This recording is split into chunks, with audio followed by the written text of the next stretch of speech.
Ağır dağlara yaşam vaxtım Yaşa.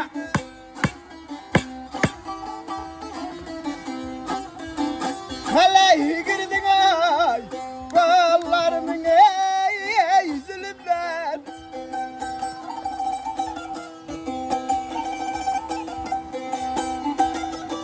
Hele girdin ay kollarımın zülümler. Ejdahalara son vaxtım var idi.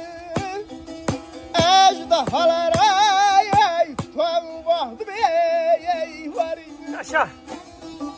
Tez qocaldım. Tez qocaldım, gençlik getdin əlimdən. Ağır dağlar axşam vaxtım var idi. Hələ hıqırdı qollarımız zülümlə əcdahalar tutan vaxtım var idi. Durursa yaşda tuturlarımız olar başına dönərəm. Sağ olun. Məclis qurdum min bir bulaq başında. Acaba.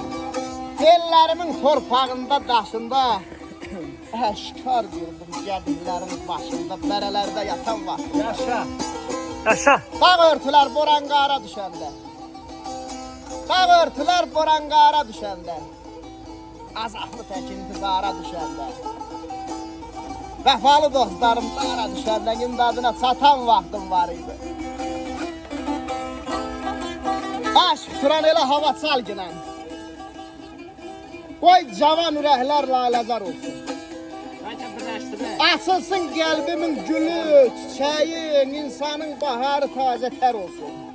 Allah yasını Qulaq həvəsləndin ilhamlı səsdən, qulaq as başına dönərəm. Qulaq həvəsləndin ilhamlı səsdən, ürəyim düşmüyüm hələ həvəsdən. Divani təcnisdən, ya Muhamməsdən, danışandadır anlayan sər olsun. Həsənin ürəyinə alışan zaman, Ülkülü Həsən.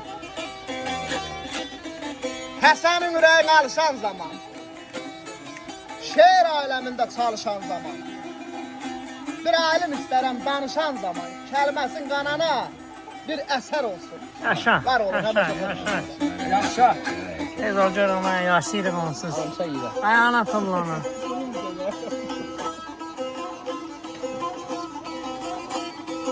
Kərəm dinlələmə.